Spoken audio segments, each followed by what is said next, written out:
할렐루야. 충만한 은혜 받으셨나요? 네, 우리 셀러브레이션 기대되시죠? 네, 너무나 중요한 이제 말씀 가운데 들어가는 시간인데, 특별히 우리 이윤수 선생님께서 대표 기독 강사 목사님 나오셔서 함께 말씀으로 전해주실 때 주님의 큰 은혜가 이곳에 임할 줄 믿습니다. 네, 말씀에 앞서서 같이 기도하도록 하겠습니다. 사랑과 은혜가 풍성하신 하나님 아버지, 저희를 제93차 SC라는 수련회로 불러주시고 은혜의 자리에 모이게 하시니 감사합니다. 이번 수련회가 단순한 행사에 그치지 않고 우리의 영혼이 새로워지며 하나님의 크신 은혜를 깊이 경험하는 시간이 되게 하여 주시옵소서. 선포되는 말씀과 성령 속에서 주님의 크신 사랑을 만나게 하옵소서. 무엇보다 이번 수련회를 통해서 우리의 마음과 마음이 예수 그리스도 안에서 하나 되기를 기도합니다. 서로 다른 우리가 십자가 사랑 안에서 연합하게 하시고 그리스도의 마음을 품어 서로를 진심으로 섬기는 거룩한 공동체가 되게 하소서. 우리 안의 벽은 허물어지고 참된 사랑의 교통이 일어나게 하소서. 기도할 때에 성령의 임재를 더하여 주시어 상처받은 마음은 치유되고 주님의 향한 우리의 첫 사랑과 비전이 다시 타오르게 하소서. 모든 일정을 섬기는 손길 위에도 안전과 건강을 지켜주실 줄로 믿습니다. 은혜를 베푸시는 주님을 기대하며 우리를 하나 되게 하시는 예수 그리스도의 이름으로 기도드립니다. 아멘.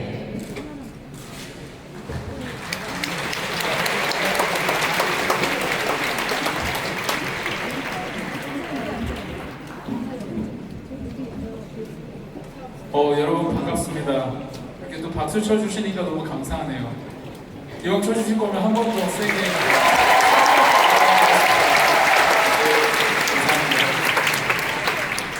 네, 이렇게 귀한 수련회 여름에 이렇게 시간 내서 이곳까지 오는데 큰 결정을 하셨어야 됐을 텐데 귀한 시간 또 함께 해주셔서 감사합니다.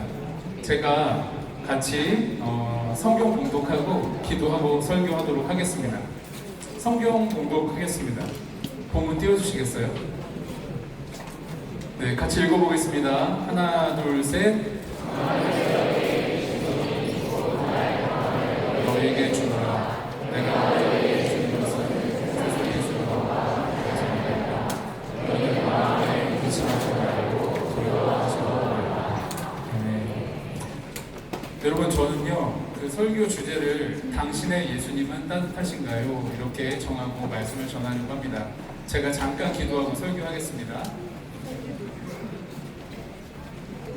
성령님 인정합니다. 성령님 의지합니다. 성령님 초청합니다. 이곳에 당신이 사랑하시는 자녀가 있습니다. 그 귀한 자녀 오늘 만나주시고 찾아가셔서 따뜻한 사랑으로 말씀하시고 안아주시고 치유하여 주시옵소서. 주님께서 그 고통을 안다고 말씀해 주실 때, 주님께서 내가 너와 함께 한다고 말씀해 주실 때, 그 한 명의 아이가 살아날 줄로 믿습니다. 이 모든 말씀 우리 주 예수님의 이름으로 기도했습니다. 아멘. 제가 아이가 셋입니다. 네. 그래도 한 명 남는 장사를 했습니다. 저희 저랑 아내랑 둘인데 플러스 한 명 더 이제 태어났고요. 벌써 첫째는 대학생이 됐습니다. 대학교 1학년. 여러분 사회생활 잘하시네요. 나이에 비해서 아이가 크다 이러는 건가요? 제가 교만한 걸 수도 있는데 조금 젊어 보인다는 뜻도 되나요? 제가 그냥 좋게 생각하겠습니다. 그리고 둘째가 고등학교 2학년이고요. 막내가 계획한 게 아니라 하나님이 주신 자녀인데 중학교 1학년 됐습니다. 감사합니다. 그 세 아이가 있는데요.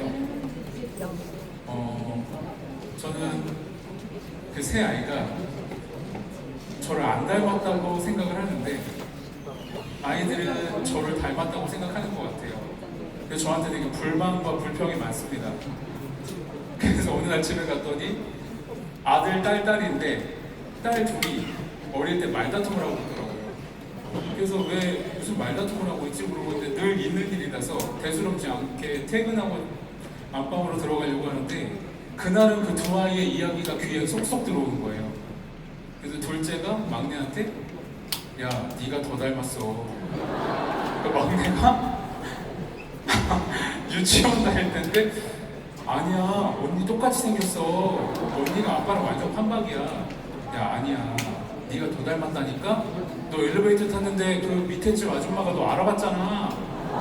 언니는 중등부모 선생님이 바로 말도 안 했는데 아빠 딸인 거 알아봤잖아. 막 이렇게 싸우다가 둘째가 셋째한테 완전히 그 핵펀치를 날렸어요. 야, 너 그 어린이집 졸업할 때 졸업사진하고 아빠 책의 프로필 사진하고 똑같아. 그 막내가 그 드라마에서 보는 그 막 얼굴 떨리고 막 사색되는 걸 처음 봤어요. 그래서 오열하면서 방목함 닫고 들어가고 막 울더라고요. 그래서 그 둘째는 승자의 미소로 저하고 눈이 마주치고 회심의 미소를 날리더라고요. 너무 당황해가지고 아내한테 제가 이게 무슨 일이냐 그랬더니 아내가 상관하지 말고 당신 할 일에. 제가 아이들하고 이렇게 늘 지내는데 저도 단란하고 예쁜 가정을 이뤄서 잘 지내고 있는데 저 여동생 한 명이 있습니다. 근데 제 외모에 머리만 길다고 생각하고 착각하지 않으셨으면 좋겠고요. 그 외모 쪽은 여자친구였나 여동생한테 많이 간 것 같아요.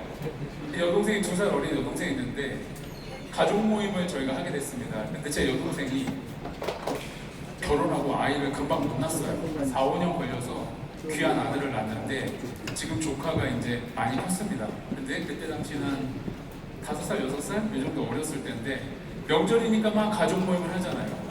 가족 모임 하고 있는데 저희 아이들 셋이 있고 이제 남자의 조카가 하나 있는데 그 조카가 막 재롱을 부리고 있는 거예요. 막 재롱을 부리고 있는데 저희는 좀 귀여워가지고 또 어렵게 얻은 아이잖아요. 예뻐서 막 보고 있는데 저희 어머니가 갑자기 막 우시는 거예요. 너무 당황해가지고 어머니 왜 우세요? 그랬더니 저희 어머니가 분위기하고 진짜 안 맞게 너희들 어릴 때는 이렇게 예쁘게 못 키웠다 이렇게 하시는 거예요. 근데 저는 굉장히 바르고 착한 아들입니다. 그래서 어머니 옆에 가가지고 어머니 위로해드렸어요. 어머니 최선 다했다. 어머니 덕분에 우리가 예수님 믿고 다 변화되지 않았냐. 나도 부족하지만 목회자가 됐다. 어머니 최선 다했다. 이렇게 얘기를 했어요. 그랬더니 어머니가 좀 마음이 진정이 됐습니다. 그리고 이쪽을 딱 봤더니 갑자기 또 여동생이 울고 있는 거예요. 저는 어머니가 울 때는 따뜻한 마음으로 위로를 해주고 싶었는데 여동생이 우니까 좀 짜증났어요. 속마음으로 너는 또 왜 우냐 이런 마음이었는데 제가 또 좋은 오빠예요. 여동생 옆에 가서 넌 왜 울어? 저 너무 감정이 섞였나? 이렇게 얘기 안 했어요. 왜 울어? 이렇게 했어요. 근데 여동생이 저한테 화를 내면서 오빠는 어떻게 그런 식으로 얘기할 수 있어? 오빠 우리 어떻게 살았는지 알아? 오빠 기억 안 나? 오빠 초등학교 때 아빠 술 취해서 밤새도록 오빠 때렸어. 그래서 오빠 아빠한테 맞다가 하얗게 굳어버리고 시체처럼 죽은 줄 알아서 엄마 아빠가 오빠 죽은 줄 알고 담요에 돌돌돌돌 말아놨어. 방구석에 속 밀어놨는데 난 오빠 죽은 줄 알고 오빠 살려보겠다고 하얗게 굳은 오빠 발을 녹이려고 내가 손으로 막 녹이려고 했을 때 엄마 아빠가 나한테 소리 지르면서 건들지 말라고 했어. 내 기억에만 오빠 그게 3번이 넘어. 내 유일한 내가 안전하게 느꼈던 시간이 언제인 줄 알아? 오빠랑 같이 학교 가는 길이고 학교 끝나고 집에 오는 길이었어. 오빠 죽은 줄 알고 내가 얼마나 무서웠는데 오빠는 어떻게 그걸 아무렇지도 않게 얘기할 수가 있어? 전 충격받았어요. 왜냐면 저는 담요에 말려있느라고 기억이 안 났어요. 근데 타인에 의해서 나의 트라우마를 공개해버리니까 너무 충격을 받았어요, 제가. 그래서 제가 속마음은 이랬어요. 그때 참 인간이 다중적인 면이 있다 생각했는데 속마음은 여동생한테 야, 왜 나한테 승질을 내? 내가 담요에 말려있었다며. 왜 나한테 그래? 이런 마음인데 저는 좋은 오빠예요. 그래서 여동생한테 인자하게 이렇게 말했어요. 그게 진심이기도 했고 동생 이름이 땡땡인데 야 땡땡아 너 너무 서두르지 마라. 내가 이렇게 얘기하기까지 진짜 오래 걸렸다. 너도 이런 아픔이 있으면 오빠한테 얘기해라. 그리고 서두르고 조급하게 그렇게 괜찮은 척 할 필요 없다. 여동생이 위로가 됐나 봐요. 진정을 하더라고요. 그리고서 이제 가만히 차분하게 딱 보니까 갑자기 단체로 뒤에서 흑흑흑 소리가 들리는 거예요. 봤더니 제 아내가 울고 아이들 셋이 우는데 너무 또 아빠가 그렇게 됐다고 하니까 불쌍해가지고 처음 들으니까 막 울더라고요. 그래서 제가 다 위로를 해주면서 안정을 시켜줬어요. 근데 그리고 나서 현타가 왔어요. 왜 현타가 왔냐? 아니 지금 보니까 내가 그런 어린 시절을 보내면서 만신창이로 내가 살았는데 야 나를 위로해주는 사람 하나도 없고 오히려 내가 위로를 해주고 있고 그리고 나한테 사과하는 사람도 없고 미안하다고 하는 사람도 없네. 나는 이미 이거를 다 받아들이고 오히려 그들을 위로하고 있고 또 품어주고 있구나라는 생각을 했어요. 그래서 제가 이런 생각을 쭉 하면서 도대체 나한테 무슨 일이 있었을까 싶은 거죠. 저는요 제 인격적 성숙으로 저의 어떤 노력으로 이렇게 되어진 게 아니라 저한테 있었던 하나의 개인적인 사건으로 인해서 저의 인생의 전환점을 맞이했습니다. 저도 제 인생은 고등학교 1학년 겨울방학 전과 겨울방학 이후로 나뉘거든요. 저는 고등학교 1학년 때까지는 굉장히 화가 난 아이였습니다. 분노로 가득 찼던 아이였어요. 왜냐하면 제 어린 시절에 저희 아버지는 알코올 중독자셨거든요. 그러니까 아버지는 알코올 중독자였으니까 집에 오면 술 먹고 완전 집을 쑥대밭을 만드는 겁니다. 제가 차마 그걸 다 얘기할 수가 없어요. 왜냐면 여러분 정서에 해로워요. 여러분들은 뭐 다양한 뭐 미디어를 통해서 아주 잔인한 장면을 많이 봤겠지만은 실제로 벌어진 일들을 보면 그 공포감이 더 심할 거잖아요. 저도 저의 과거를 들여다보는 것이 너무 힘들어요. 그래서 구구절절히 말을 못하지만 말 그대로 우리가 뉴스에서나 보는 아이가 막 부모에 의해서 죽고 막 살해당하고 이런 일들이 저에게도 어린 시절에 있었다는 거죠. 그런데 저는 그래도 다행히 죽지는 않고 살아남았습니다. 그렇게 어린 시절을 보내고 난 거죠. 근데 저희 어머니는 또 저희 아버지랑 사는 게 되게 힘들었을 거 아니에요. 인간적으로는 이해가 됩니다. 그래서 어머니도 그런 아버지랑 사는 게 싫으니까 자주 집을 나가셨어요. 뭐 짧게 나가면 뭐 2주 정도 나가고 길게 나가면 6개월도 나가고 1년도 나가고 그러니까 아이가 정서적으로 안정감을 느끼고 기댈 수 있는 사람이 없었던 거죠. 그러다 보니까 그 아이가 사춘기에 딱 접어드니까 분노만 남은 겁니다. 복수심. 그래서 제가 고등학교 1학년 때 겨울방학에 그런 생각을 하면 안 되는데 극단적인 시도를 하다가 예수님을 만났습니다. 그래서 극단적인 시도를 하는 과정 속에서 극적으로 예수님을 만났어요. 근데 그 전에는 제가 왜 태어났지? 내가 왜 이런 가정에서 태어났지? 내가 왜 이런 부모를 만났지? 나는 왜 이런 지긋지긋한 인생을 살고 있지? 내 잘못도 아닌데? 라고 생각을 했습니다. 근데 제가 스스로 목숨을 끊으려고 하는 그 순간에 저는 예수님을 믿었던 사람도 아니고 교회를 다니는 아이도 아니었는데 그때 저에게 예수님이 찾아오셔서 저에게 통찰을 주시고 저에게 깨달음을 주셔서 제가 그때 제 운명에 맡기는 역사를 경험을 했습니다. 그때 저에게 찾아온 예수님이 저에게 통찰을 주신 것을 언어화해서 표현하면 이런 거였어요. 유비야, 미안하다. 내가 너를 상처 입은 한 영혼에게 보내고자 한다. 그들의 아픔에 공감하게 하기 위해서 내가 너를 그 가정에 보냈다. 조금만 견뎌다오, 조금만 버텨다오. 예수님이 산신령처럼 얘기했다는 게 아닙니다. 그럼 저하고 여러분은 큰일 나는 거예요. 저는 이제 2단 되는 겁니다. 그게 아니라 통찰로 왔어요. 근데 그 생각이 외부에서 왔다는 생각이 들었습니다. 왜냐면 그 아이가 스스로 깨달을 수 없는 생각이니까. 유비, 야, 이런 게 아니고 제 안에서 전기가 흐르듯이 관통하는 통찰이었다는 거예요. 근데 딱 그러고 났는데 제 마음속에 그 고등학교 1학년 어린 아이가 어떤 생각을 했냐면은 뭔가 물과 기름이 나뉘듯이 내가 살아온 인생이 그 기점으로 이전과 이후로 선명하게 나뉘는 걸 경험을 했습니다. 그 이전까지는 나는 왜 태어났어? 나는 왜 이런 가정에 태어났어? 나는 왜 이런 부모를 만났어? 나는 왜 이렇게 가난해? 나는 왜 이렇게 할 줄 아는 게 없어? 나는 왜 이렇게 머리가 커? 웃었어요 여러분? 여러분 예의가 없으신 것 같아요. 잘 참아보세요. 왜 이렇게 머리가 커? 핸드폰 집어넣어. 왜 이렇게 얼굴이 핸드폰 네모네? 집어넣어. 핸드폰 집어넣어. 웃음 잘 참으셔야 됩니다. 왜 이렇게 못생겼어? 할 줄 아는 거 없어? 왜 이래? 막 이런 생각을 하면서 살았어요. 예수 믿고 나서 잘생겨진 것도 아니고 얼굴이 작아진 건 아니지만 환경은 바뀌지 않았지만 저 이런 생각을 하게 됐어요. 내가 이런 가정에서 태어나고 내가 이런 환경 속에 태어난 건 나에게 주어진 것이고 이것이 나에게 의미가 없고 실패한 인생이라고 생각이 되었는데 만약에 이것이 어떤 특별한 목적과 이어지고 특별한 이유와 연결되어 있다고 하면 나는 이 인생을 오히려 성장의 발판으로 삼을 수 있지 않을까?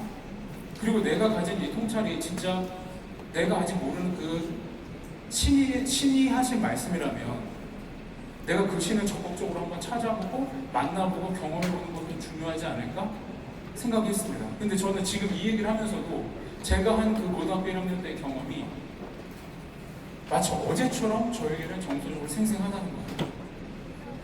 그래서 여러분 저는요 고등학교 1학년 때 그렇게 예수님을 먼저 만나고 예수님에 대해서 알게 되고 그리고 열심히 특신해서 그 의리를 지키려고 신학교에 갔습니다. 그리고 신학교를 졸업하고 신학대학원에 가서 목회자가 되었어요. 그리고 목회 현장에서 25살 때부터 전도사로 사역을 했습니다.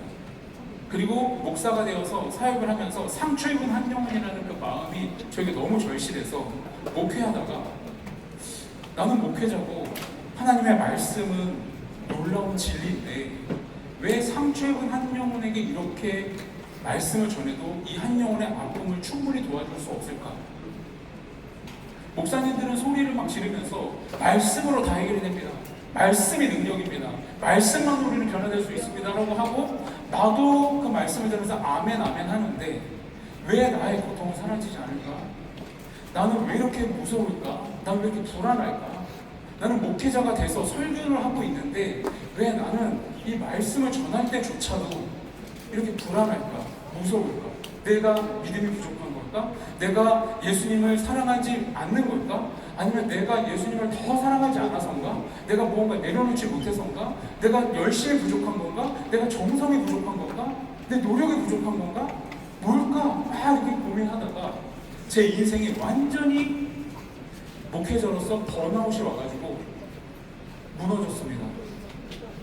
그러다가 제가 나를 추스리고 저를 돌아보기 위해서 상담이라는 분야에 관심을 갖게 됐고 상담을 공부하기 시작을 했고 상담을 공부하기 위해서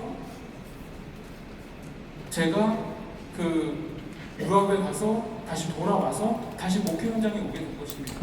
근데 저는 지금 치유와 상담에 대한 책을 쓰고 글을 쓰고 그리고 여러분과 같이 이렇게 설교로 만나고 그리고 저의 대부분의 시간은 상처 입은 한 영혼을 개인적으로 상담하면서 부부를 상담하면서 그리고 상처 입은 한 가정을 상담하면서 저의 대부분의 시간을 보냅니다. 그래서 저는 지금 여러분을 만나서 이야기할 때 사람들은 설교를 통해서 말씀을 통해서 예수님이면 다 된다, 말씀이면 다 된다, 말씀으로 반드시 치유될 수 있다, 딱 이렇게 하면 틀린 말이 아닙니다. 저는 그 말을 아멘으로 저는 반응합니다. 그러나 이런 질문도 함께 던져야 됩니다. 어떻게? 말씀으로 치유가 된다. 어떻게? 예수님 한 분이면 된다. 아멘. 그것은 부족함이 아닙니다. 완벽한 진실입니다. 하지만 내 삶과의 이 거리감을 극복하기 위해서 우리에게 중요한 질문을 던져야 되는데 어떻게 예수님으로 우리가 치유될 수 있을까요? 어떻게 우리가 말씀으로 치유될 수 있을까요? 이것은 어떻게라는 질문을 함께 던져야 더 말씀이 되는 것입니다. 그래서 여러분, 제가 여러분들 만나서 저 여러분의 또래도 많이 만납니다. 상담할 때 많이 만나요. 여러분의 그 삶을 들여다보면 정말 저는 너무 슬픈 이야기들이 많습니다. 그리고 그 가족을 전체를 상담하면 그 가족 안에 부모님의 상처, 자녀의 상처, 서로 맞물려서 너무 고통스러운 시간들을 보내는 가족들도 있다는 겁니다. 겉보기엔 행복하지만 실제로 그 안에는 많은 아픔과 상처가 있다는 거예요. 제가 세상을 그렇게 상담자니까 그렇게 막 아픈 사람들만 보는 게 아니라 들여다보지 않아서 그렇지 저마다 모두가 자신만의 결핍이 있고 아픔이 있는 겁니다. 그걸 외면하는 사람이 있을 뿐이지 예외가 있는 사람은 아무도 없다는 거죠. 어떻게라는 질문을 우리가 같이 던질 수 있어야 하는 겁니다. 그래서요, 예수님이란 얘기를 했을 때 여기 앉은 분들은, 여기 앉은 친구들 중에는 예수님이 따뜻하게 느껴지는 사람도 있어요. 근데 예수님 이러면은 그냥 이런 느낌이에요. 무반응. 그냥 문화적으로 느껴지는 예수님이 있는 거죠. 근데 예수님 이렇게 했을 때 예수님은 어떤 분이세요? 이렇게 여러분의 예수님 어떤 분이세요? 물어보면 저마다 다 다른 얘기를 한다는 거예요. 그래서 여러분, 우리가 같이 신앙생활하면서 딜레마가 있습니다. 제가 여러분하고 1대1로 얘기할 기회가 없지만 제가 질문을 이렇게 해보면은 예상되는 답변들이 있는데 첫 번째는 이거예요. 왜 예수님을 믿습니까? 왜 예수님을 믿으세요? 이렇게 하잖아요. 그러면 그냥 우리가 익숙하게 교회에서 주일학교 때 배운 대로 답을 냈는데 이런 답을 많이 내요. 예수님 믿으면 어쨌든 천국 가잖아요. 지옥 가는 것보다 나은데? 이렇게 얘기할 수도 있어요. 근데 예수님을 믿는 것에 대한 혜택이 제일 중요한 게 천국 가는 거라고 생각합니다. 1대1로 얘기해보면 그래요. 근데 여러분, 이런 질문 드려볼게요. 저는 이게 예수님을 오해하는 것 중에 가장 1번이 바로 이거라고 생각하는데 질문해보면 여러분 젊잖아요. 맞죠? 저보다 훨씬 젊죠? 제 나이 공개하기는 좀 싫은데 저보다 절반도 안 살았어요. 여러분이 젊죠? 너무 꼰대인가? 아니 어쨌든 나보다 젊잖아요. 근데 언제 죽냐고. 언제 죽어요? 먼 나라 얘기잖아요. 내가 죽으면 천국 간다는 게 언제 죽어? 실감이 안 나고, 첫 번째. 그리고 또 하나는 지금 중학생들은 대학 수학능력 시험도 지금 실감이 안 나는데 뭔 놈의 죽음을 얘기해. 무슨 죽어서 천국은 뭐가 실감나냐고요. 하나도 실감이 안 난다는 거예요. 시급성이 없다는 거예요. 그럼 죽어서 되어지는 일을 왜 벌써 고민해? 그러니까 예수님이 완전 나랑 상관없어지는 겁니다. 그러니까 죽어서 천국 가서 예수님 믿는다는 것도 되게 황당한 거예요. 실감이 안 난다는 거죠. 그러면은 예수님을 믿었을 때 또 혜택이 뭐냐? 그 예수님 믿었을 때 혜택은 마음의 위로가 된다. 의지할 대상이 있다. 한편으로는 맞는데 한편으로는 틀린 게, 내가 그 정도 수준의 예수님만 믿는다고 하면은 내가 예수님보다 더 의지할 수 있는 존재가 나타나면은 예수님은 사실상 필요가 없는 거예요. 그러니까 내가 좋은 친구가 있고 좋은 친구의 무리가 있고, 그리고 내가 뭔가 내 자신이 의지할 수 있는 뭐 남자친구가 있고 여자친구가 있잖아요. 그럼 예수님은 딱히 그렇게 뭔가 중요하지 않게 되는 겁니다.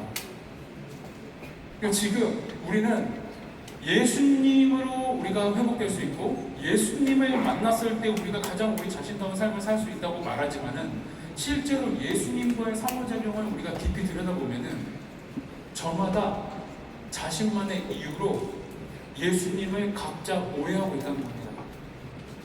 그래서 진짜 중요한 혜택은 예수님을 믿으면 죽어서 천국 간다는 것은 결과적인 것이고 예수님을 믿는 즉시 아니 내가 예수님을 인식하든 인식하지 못하든 이미 우리가 누리고 있는 그 혜택을 우리 안에서 적극적으로 탐색을 했을 때 내가 정말 예수님을 믿는다는 것이 무엇인가 그리고 예수님을 믿음으로 인해서 나에게 어떠한 일이 벌어지고 그리고 세상에 줄 수 없는 얼마나 막대하고 압도적인 차별화되는 엄청난 선물과 같은 혜택이 있다고 하면 그것은 과연 무엇일까?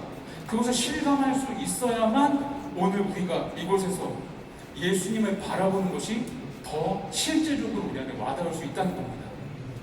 여러분 이 말이 무슨 말인지 잘 전달되고 있을까요? 저는 그렇게 지적인 사람이 아니라 이론적인 얘기를 계속하면 여러분이 잘 걸 알고 있습니다.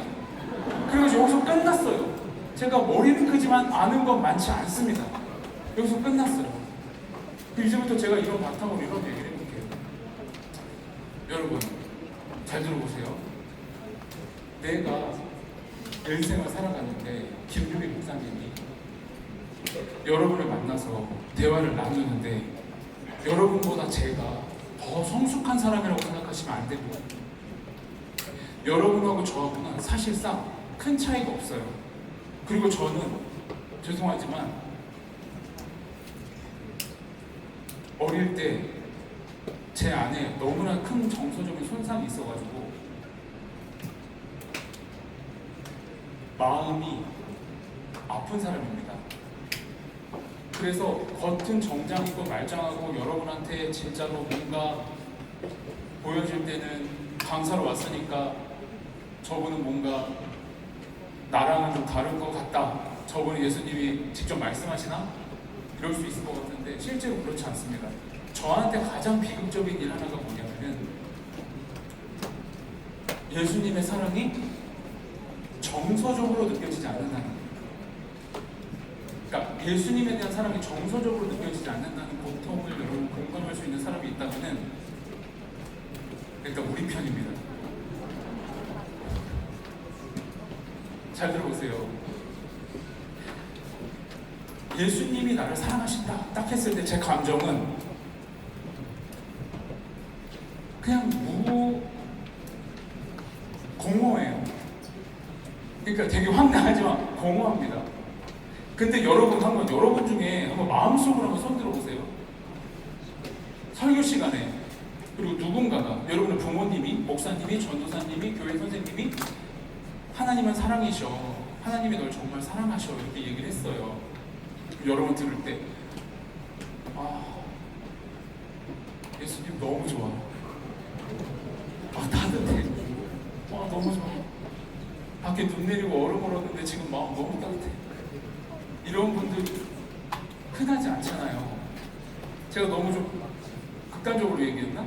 그러니까 예수님은 너를 사랑하셔 했을 때 그냥 너무 감격이 되고 눈물이 그렁그렁 맺히면서 너무 좋아. 이런 친구들 축복받은 사람들입니다. 축복받았습니다. 부럽습니다. 저는 저의 자녀들이 그렇게 예수님의 사랑을 온전히 누릴 수 있도록 부모로서 부족하지만 최선을 다하고 있습니다. 근데 저는요, 예수님이 저를 사랑한다고 딱 생각하면 암흑이에요. 그냥 이렇게 암흑. 그래서 저는요, 제가 너무 큰 정죄감이 들었어요. 왜냐면, 그러니까 목사라는 직분을 제가 대단하게 생각하는 건 아닙니다. 제가 목사라고 해서 나 목사야 이런 건 아니에요. 근데 자책할 때는 꼭 그런 말이 나와요. 아니 나는 목사인데 예수님의 사랑이 안 느껴져. 이거 환장하는 거 아닙니까? 그러니까 제가 저의 내면에 대해서 연구하고 공부하고 정리하기 전까지 죄책감이 너무 심했어요. 그래서 안 들키고 싶었어요. 그래서 제가 진짜 믿음이 부족한 줄 알았고 정말로 예수님을 제가 아직도 모른다고 생각했고 예수님에 대해서 제가 정말로 뭔가 더 있을 것 같은, 내가 더 노력하면 더 애쓰면 뭔가 더 깊은 경지로 도달할 수 있어서 이 뭔가 이걸 그냥 극복하고 벗어날 수 있을 것 같은 뭔가 그런 신비의 세계가 있을 거라고 생각을 했어요. 왜냐하면은 아니 예수님의 사랑을 나도 느끼고 싶지 않아요? 여러분 수련회 왔는데 어떤 친구는 찬양하면서 막 이러는데 막 울어. 근데 나는 분위기는 맞춰. 근데 난 눈물이 안 나. 근데 어떤 애는 막 콧물까지 흘려 이렇게. 이게 몰라. 그 정도 심취했어. 근데 나는 그냥 이렇게 하는데 그게 더러워 보여.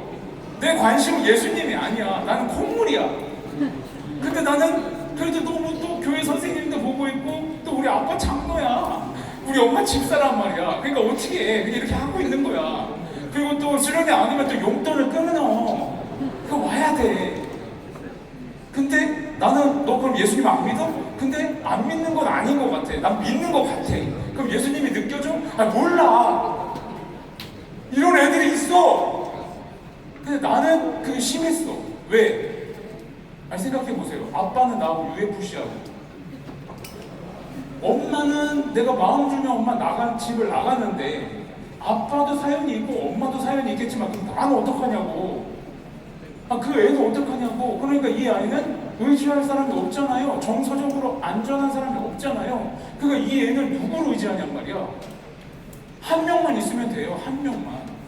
할머니든 할아버지든 뭐 좋은 어른이든 교회 선생님이든 교회 전도사님이든 교회 목사님이든 누구 한 명만 있으면 돼. 나를 지켜줄 사람, 내가 안전함을 느끼는 존재, 내가 정서적으로 기댈 수 있는, 나를 소중히 여겨준 단 한 사람과의 상호작용이 있으면은 그 애는 부모가 버렸을지라도 세상 모든 사람들한테 외면당했을지라도 내가 소중하다는 느낌을 한 번이라도 경험한 사람은 누가 날 사랑한다고 하면 그 사랑이 느껴져요.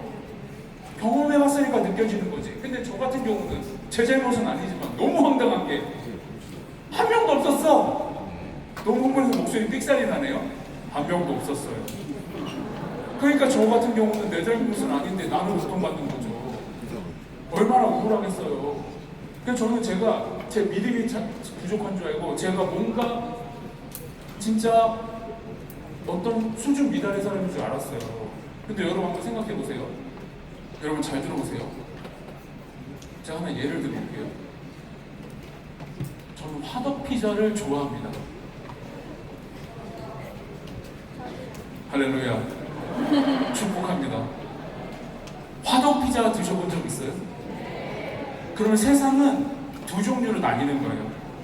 화덕피자를 먹어본 자와 아직 먹어보지 못한 자. 자, 잘 들어보세요.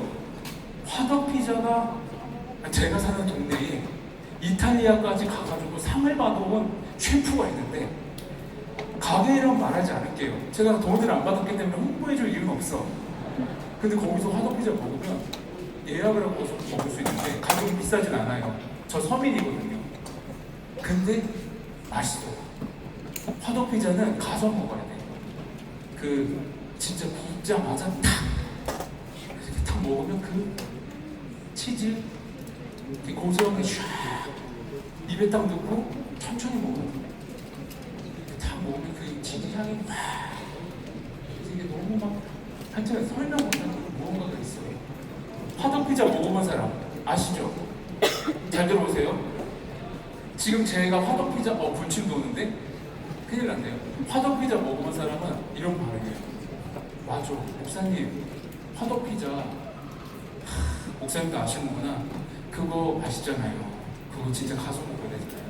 저도 제가 찍어놓고 화덕피자 먹고 싶을 때마다 가는 데 있어요. 그거 목사님도 아시는구나 하면서 그 화덕피자에 그 뭔가 그 뇌가 막 먹지도 않았는데 지금 배고프고 허기지고 군침 도는 사람들이 있습니다. 뭔가 그 느낌이 있는 사람이 있어요. 근데 반대쪽에 어떤 사람이 있냐? 화덕피자를 아직 못 먹어본 사람이 있어요. 그 사람들은 어떤 반응이냐? 그게 그렇게 맛있어? 그럼 나도 한번 수련회 끝나고 한번 부모님하고 가서 화덕피자 한번 먹어봐야 되겠다. 검색 한번 해보고 화덕피자 먹으면서 그게 무슨 맛인지 어떤 맛인지 먹어봐야 되겠다 생각하는 사람이 있을 거예요. 잘 들어보세요. 화덕피자에 대한 이야기를 했을 때 화덕피자를 먹어본 사람은 군침이 돌고 맛있는 걸 다시 회상했습니다. 근데 화덕피자를 못 먹은 사람은 어떻게 됐어요? 아직 못 먹은 사람은 그거 한번 먹어봐야 되겠다 생각을 했죠. 잘 들어보세요. 여기서 집중해보세요. 화덕피자에 대한 이야기를 했을 때 여러분 안에서 일어나는 반응은 성숙함의 차이입니까? 경험의 차이입니까? 아, 감사합니다. 경험의 차이죠. 경험의 차이죠. 그건 성숙함의 차이가 아니죠. 설교 시간에 말씀을 전할 때 예수님은 여러분들을 사랑하십니다. 그 예수님이 여러분을 사랑하시는데 죽기까지 사랑하셨습니다. 예수님은 지금도 바로 우리 옆에 계십니다. 그 예수님은 얼마나 따뜻하신 분인지, 얼마나 여러분을 사랑하시는지, 할렐루야. 그랬어요. 그러면 그 누군가에게 사랑을 받아받고 안전한 환경 속에서 성장하고 부모님과 안정형 애착을 형성한 사람들은 그 사랑받는 느낌이 막 이렇게 감격적이지 않지만 뭔가 따뜻합니다. 근데 가정이 막 불안해요. 엄마 아빠가 막 UFC에 그리고 막 갑자기 막 풍비박산이 났어. 어릴 때 그 정도는 아닌데 집에 가면 엄마 아빠가 다크서클이 있어요. 그리고 집이 막 갑자기 어려워졌어. 그래서 웃을 일이 없어. 그리고 제일 심각한 거, 그냥 애는 방에 있는데 밖에서 막 소리 지르면서 싸운단 말이에요. 그러면 애는 엄마 아빠가 싸우는 거 눈으로 본 것보다 더 큰 공포가 형성됩니다. 그래가지고 방 안에서 애가 갇혀가지고 엄마 아빠는 싸우냐고 정신없는데 방 안에서 엄마 아빠 싸우는 소리를 듣고서 자란 아이들은 얼마나 무서운지 아세요? 얼마나 두려운지 아세요? 그 아이에게는 세상이 굉장히 무서운 세상으로 바뀌는 겁니다. 그 아이는 그게 고통받는 거예요. 그래서 그 아이는 그냥 스스로는 평범하게 자랐다고 생각해요. 스스로는 엄마 아빠가 그래도 책임을 다하니까 큰 어려움 없이 자랐다고 생각합니다. 근데 그 아이의 정서는 학대받은 아이의 정서와 큰 차이가 없어요. 그러니까 그 아이가 안정감을 누리기는 되게 어려운 거예요. 겉보기에는 잘 자랐죠. 겉보기에는 부족함이 없죠. 근데 그 아이의 내면에는 큰 손상이 있는 겁니다. 어쨌든 간에 그런 과거의 경험들이 있어요. 여러분들이 경험한 그 아픔이 있습니다. 그런 아픔을 가지고 내가 사는데 예수님은 안전한 분이다. 예수님은 너를 사랑한다. 예수님께서 너를 돌봐주신다 했을 때 사랑받는 경험에 부재가 있는데, 내가 보호받는 것이 안정적이지 않았는데, 내가 엄마 아빠가 99일은 행복했는데 그 하루가 완전히 가족이 쑥대밭이 됐는데, 자녀 입장에서는 좋은 날 99일이 기억나는 게 아니라 하루 쑥대밭 날이 그 아이의 인생을 지배하는 겁니다. 그래서 부모님하고 얘기하면 부모님은 항상 미안하니까 항상 얘기를 해줘요. 애들한테, 야, 그날 하루 그냥 너는 왜 그 안 좋은 것만 기억하냐. 우리가 널 얼마나 사랑했고 그때는 엄마 아빠도 힘들어서 한 번 싸웠지. 근데 네 왜 좋은 건 기억 안 하냐. 그러면 애는 환장하는 겁니다. 미쳐 돌아가는 거예요. 누가 안 고맙대? 아니 99일 안 고맙대? 내가 힘든 거는 99일이 얘기하는 게 아니라 내가 그때 상처하는 걸 얘기하는 거잖아요. 근데 부모님은 미안하지. 부모님도 이해. 부모님도 상황이 있고 심정이 있어요. 미안하지. 죄책감이 있고 막 걱정되지. 그리고 후회하죠. 근데 애 앞에서는 뭔가 편하게 얘기를 못하니까, 야, 왜 너는 그런 식으로 그거만 딱 하나만 찍어서 얘기하자. 내가 우리 엄마 아빠가 얼마나 너한테 잘해줬는데. 그럼 애는 환장하는 겁니다. 미치는 거예요.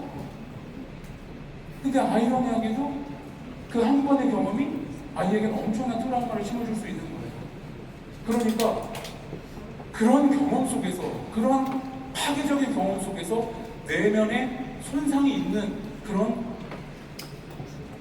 손상을 가지고 있는 그 한 명의 아이는 예수님이 여러분 사랑한다고 했을 때 불안한 거예요. 그 사랑을 온전히 누릴 수가 없는 겁니다. 그것이 수준의 차이가 아니에요. 성경을 백독해도 해결되는 게 아닙니다. 그거는 기도를 40일 예수님 교만하면 안 되니까 39일 금식을 해도 죄송한데 해결이 안 돼요. 목사님 39일 금식 해봤어요? 그래서 제 몸이 이렇지 않죠. 죄송합니다. 그게 경지에 오른다고 해결되는 게 아니에요. 그래서 목사님 어떻게 하자는 거예요? 그럼 난 부모님하고 이미 과거에 벌어지는데 타임머신 타서 과거로 가서 부모님한테 그 일할 때 바로 딱 나타나서 잠깐 지금 싸우기 전에 생각해보세요. 지금 부모님 바람 피기 전에 생각해보세요. 지금 여기서 또 술 먹고 집안 또 때려 부시기 전에 생각해보세요.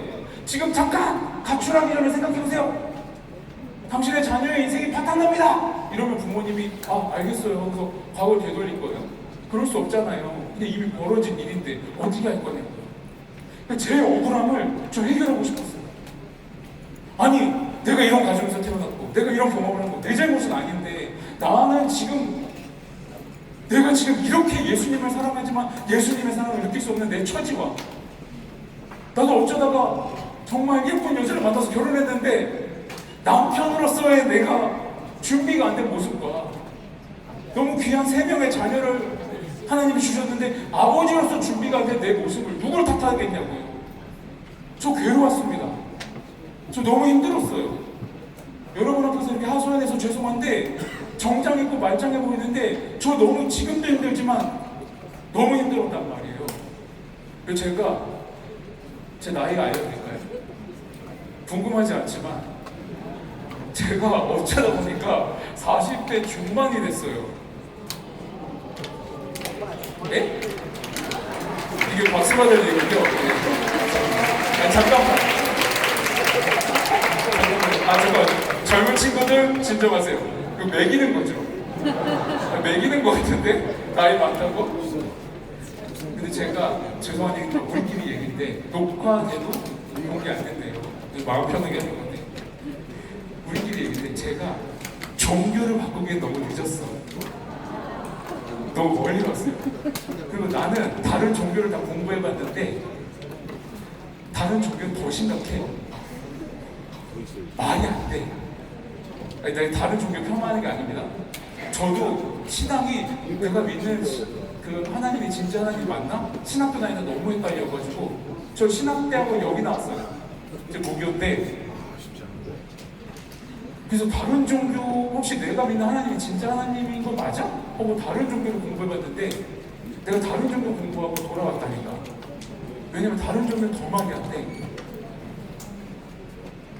그거 들으려면 다음에 제가 한 번 더 와야 돼요.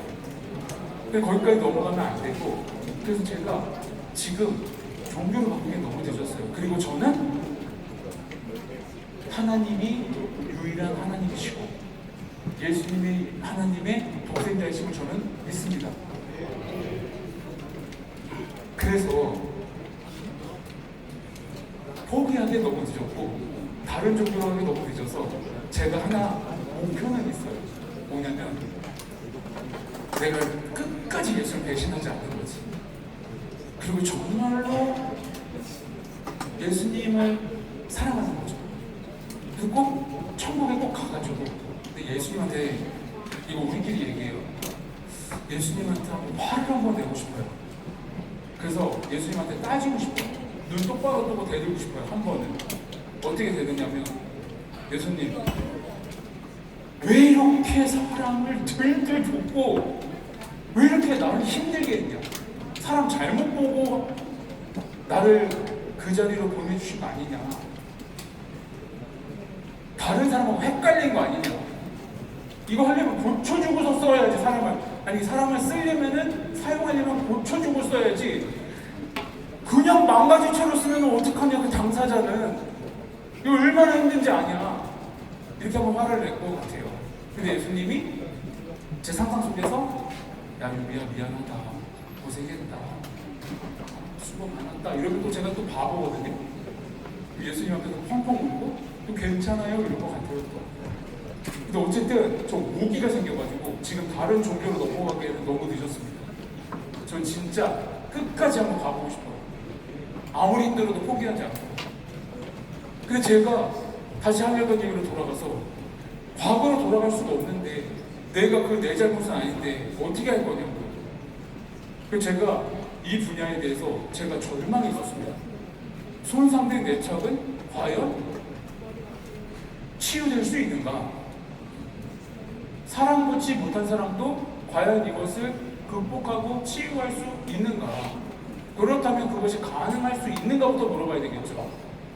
여러분 죄송한데 20년, 10년 전만 해도 손상된 애착이 치유될 수 있냐고 했을 때 다 회의적이었습니다. 제가 40년 이상 살았잖아요. 그러니까 20대 때 얼마나 우울했겠어요. 맞아요, 아니에요? 근데 하나님께서 학문을 발달시키잖아요. 근데 여러분 알지 모르겠지만 제가 그래도 생긴 거하고 달리 조금 유식한 말 한번 해볼게요. 신경가소성이라는 말이 있습니다. 신경가소성은 뇌과학자들이 쓰는 말인데요. 신경가소성은 무슨 뜻이냐? 뇌는 끊임없이 변한다. 뇌가 끊임없이 바뀐다. 그래서 이것이 그러니까 1, 2년 전은 아니지만 오래되지 않았습니다. 그러니까 신경생물학이 엄청나게 급속도로 연구가 활발해지면서 신경가소성이라는 걸 알게 됐는데 뇌가 끊임없이 변한다. 이게 무슨 뜻이냐면은 이런 얘기입니다.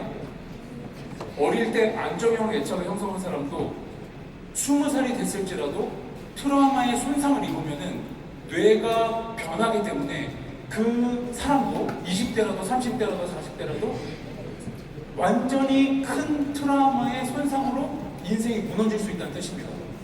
반대로 이런 얘기도 되는 겁니다. 어릴 때 학대받고 버림받고 만신창이로 자란 사람일지라도 그 사람이 백발노인 됐을지라도 새로운 안전한 존재와 애착을 안전하게 형성하면 그 사람 또한 뇌가 끊임없이 바뀔 수 있기 때문에 손상된 애착이 치유될 수 있다는 겁니다. 이것이 저에게 얼마나 위로가 되는지 모르겠어요. 그 손상된 애착이 새로운 안전한 존재로 인해서 애착을 형성하는 걸 전문용어로 유식한 말 한 번만 더 해볼게요. 획득된 안정 애착이라고 합니다. 질문해 볼게요. 손상된 애착을 가진 사람이 사람을 의지할 수 있겠냐? 불가능합니다. 손상된 애착을 가진 사람이 사람을 의지하고 신뢰할 수 있냐? 마음을 여기까지 오래 걸립니다. 그럼 여기서 질문이 있습니다. 여러분, 그 안전한 존재의 조건이 있습니다. 첫째, 절대로 나를 배신하지 않을 사람이다. 둘째, 내 이야기를 온전하게 편견 없이 있는 그대로 수용해줘야 된다. 세 번째, 나의 슬픔과 나의 분노와 나의 아픔을 인내심 있게 끝까지 따뜻하게 받아줘야 된다. 이런 사람이 세상에 존재합니까? 사람으로서 그게 가능한가요? 가능할 수도 있죠. 그런데 불가능하다는 것입니다. 그러면 손상된 애착을 가진 사람이 어떤 방식으로 안정형 애착으로 전환될 수 있냐? 그것이 오늘 우리가 읽은 성경 말씀입니다. 오늘 우리가 요한복음 14장 26절을 읽었는데 이 25절, 26절, 27절은 우리 안에 치유의 놀라운 통찰을 갖고 있는 겁니다. 잘 들어보세요. 제가 이거를 성경 구절을 막 주의하고 막 이러지 않을 겁니다.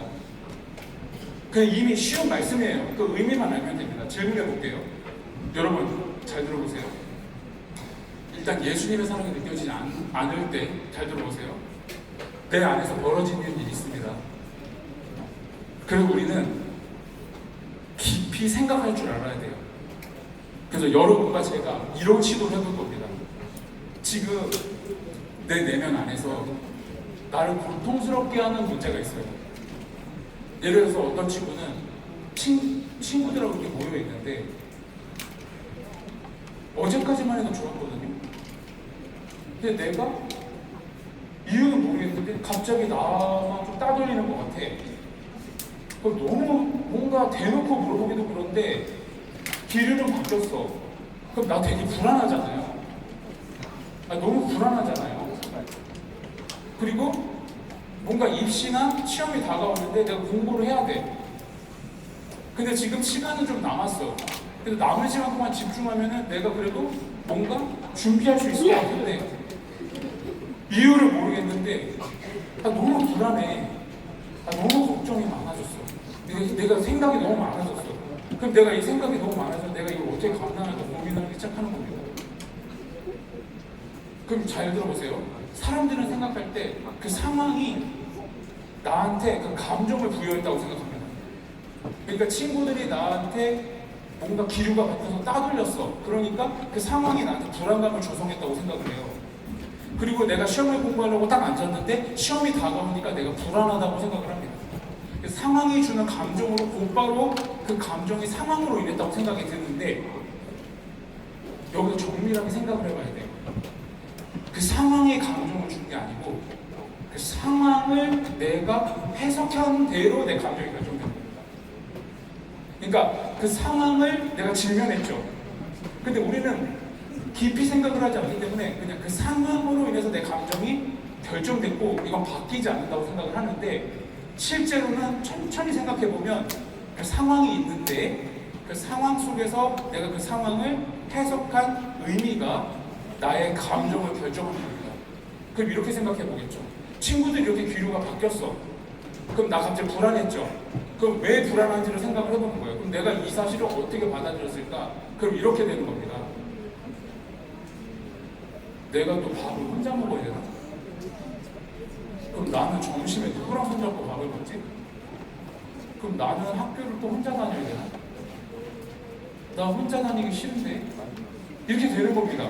그렇게 해석을 하는 거예요. 근데 만약에 과거에 초등학교 때 내가 왕따를 당한 경험이 있죠? 그러면은 똑같이 친구들의 기류가 바뀌죠? 그러면은 공포가 생깁니다.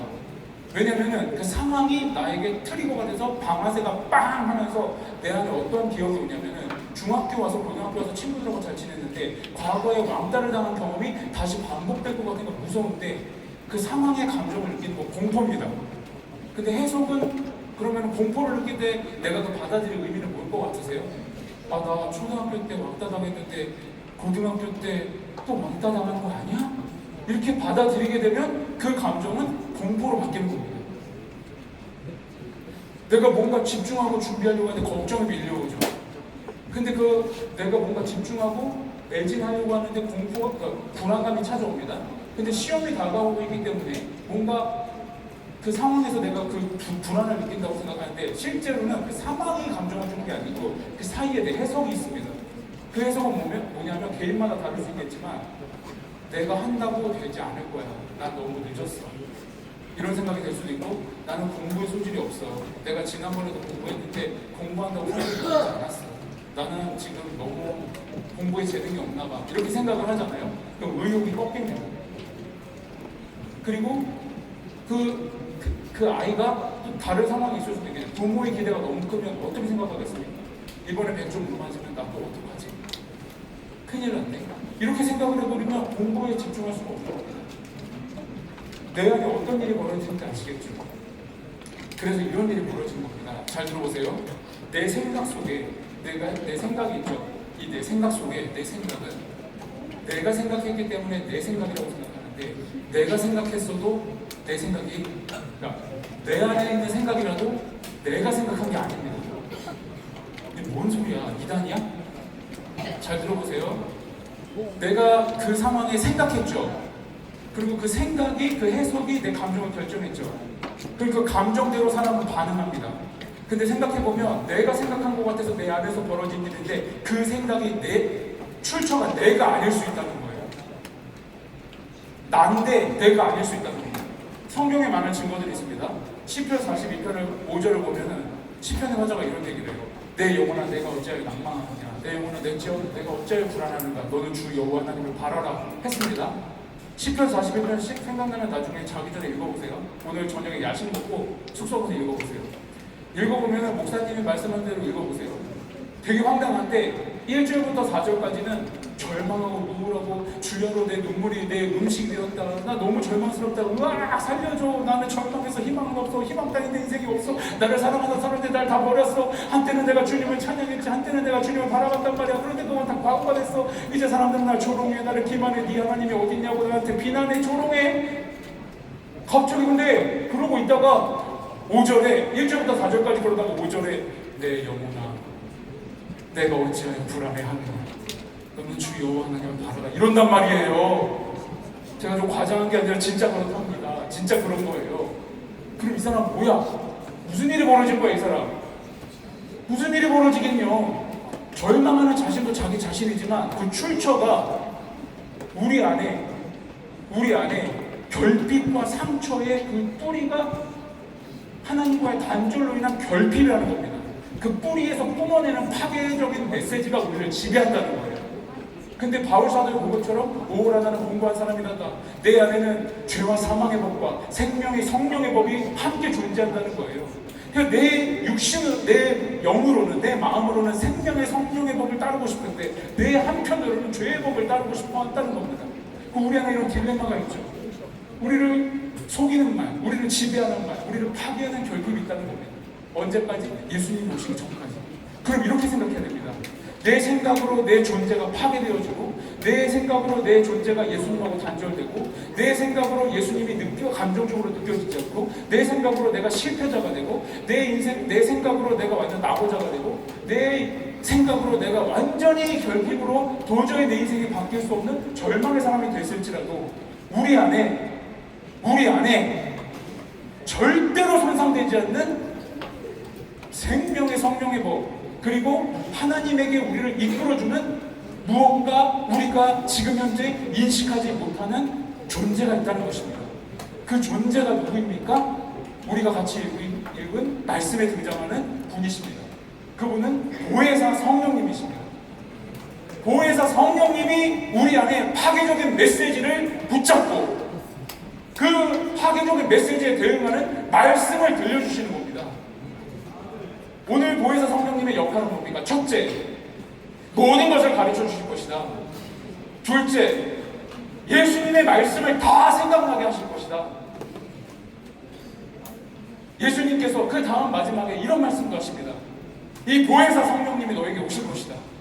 모든 걸 가르쳐 주시고 모든 걸 생각나게 하실 것이다. 그리고 나는 보혜사 성령님께서 나를 너희들에게 생각나게 할 거고, 나의 말씀을 생각나게 할 거고, 내 사랑을 너희들에게 생각나게 할 거고, 나에 관해서 너희들에게 다 가르쳐 줄 거고, 내가 다 너희들에게 나를 계속 기억하게 하고 생각하게 할 것이다.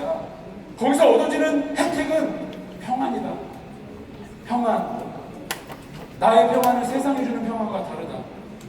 나의 평안은 세상이 주는 평안과 비교할 수 없는 평안이다. 세상이 주는 평안은 뭡니까? 환경이 바뀌고 상황이 바뀌어야지 그 상황에 따라서 바뀌는 감정, 바뀌는 평안이 세상이 주는 평안입니다. 그러니까 예수님이 주시는 평안은 뭡니까? 환경과 상관없는 평안입니다.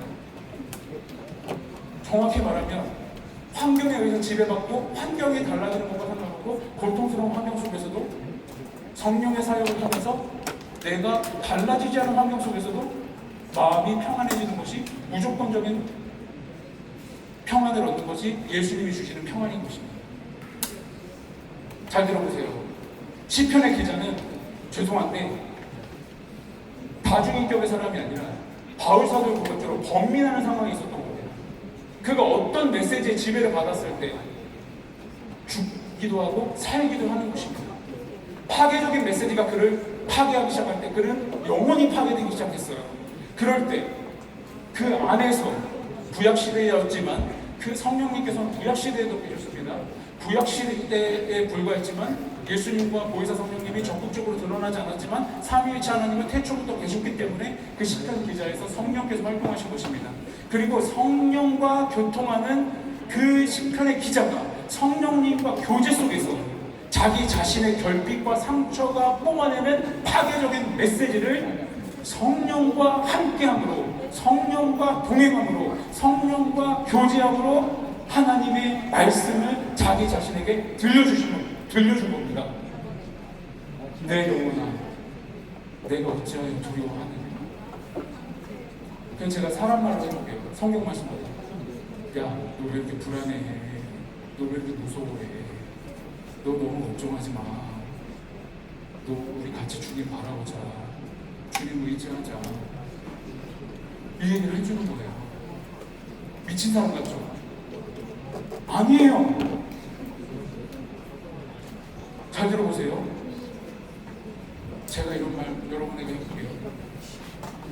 내가 여러분이 불안해서 미칠 것 같을 때, 친구들이 무리지어서 나를 따돌릴 것 같을 때, 내가 너무 화가 나가지고 부모님 말 듣고 싶지 않아서 그냥 막 진짜 내 멋대로 살고 싶을 때, 막 나를 막 망치고 싶을 때, 막 집 나가고 싶을 때, 막 그냥 내 인생이지만 몰라 그냥 나 너무 화났어 그냥 내 멋대로 살 거야 할 때, 그냥 뭔가 새로운 걸 하기 싫어서 너무 긴장이 되니까 그냥 막 어디 몰두해가지고 그냥 막 오늘 하루만 살고 싶을 때, 너무 화가 나서 미칠 것 같아서 막 견딜 수 없을 때, 그때 가만히 생각을 해보세요.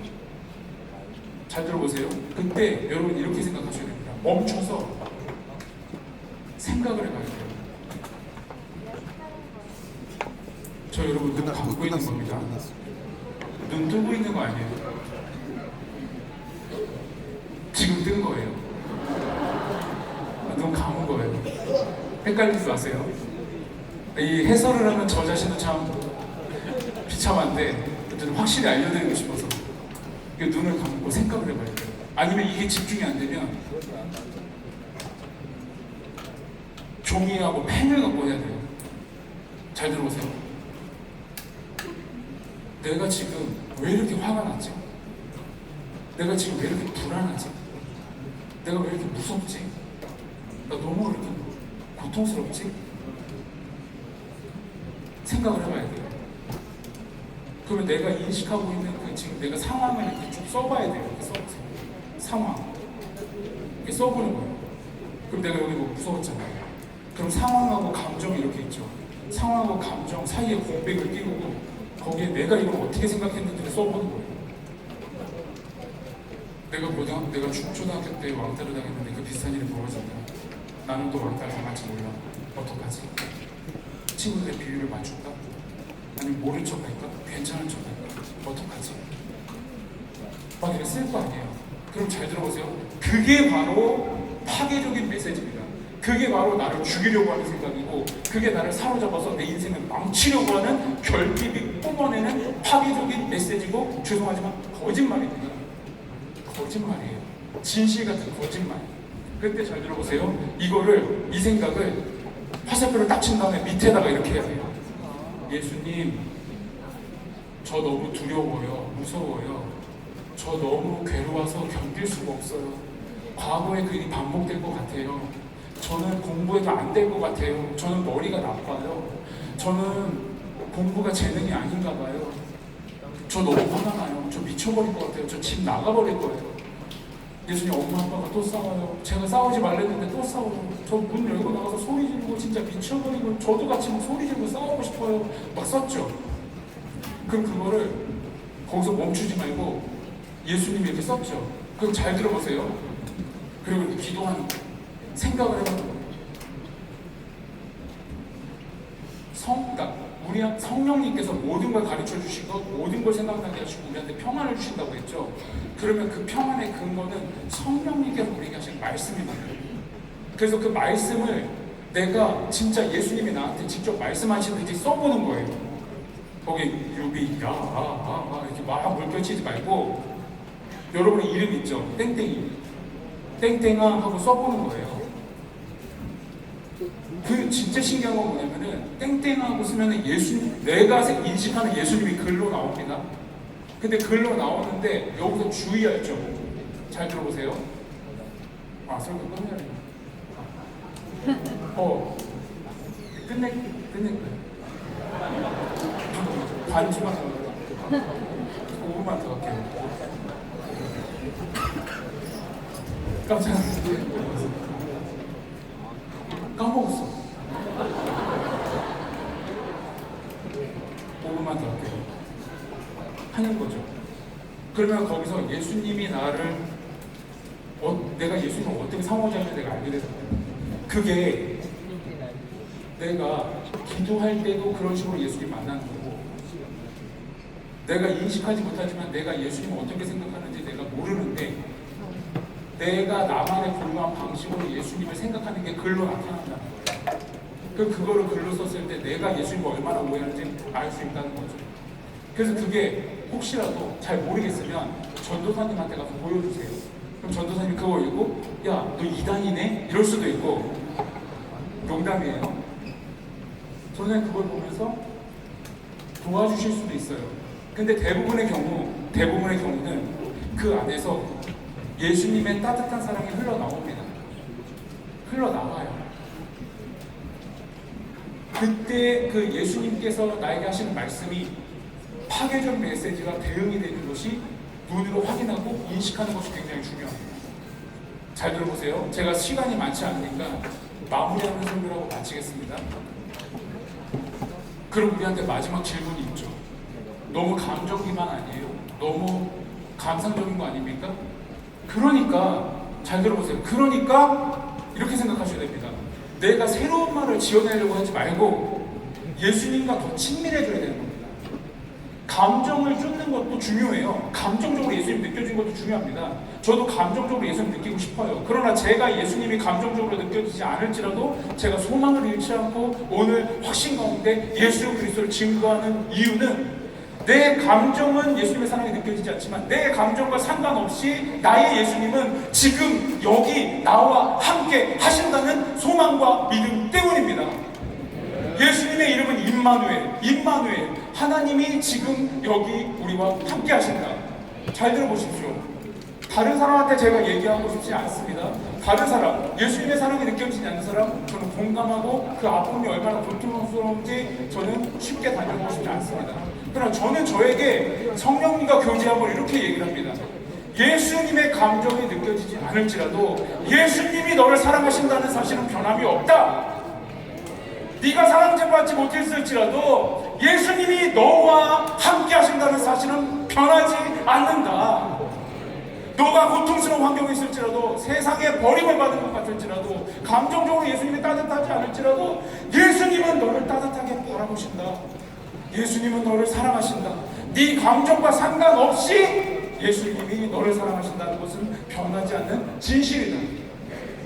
이것이 어디서 나온 겁니까? 저의 감상에서? 그렇지 않습니다. 하나님의 말씀에서 나오는 겁니다.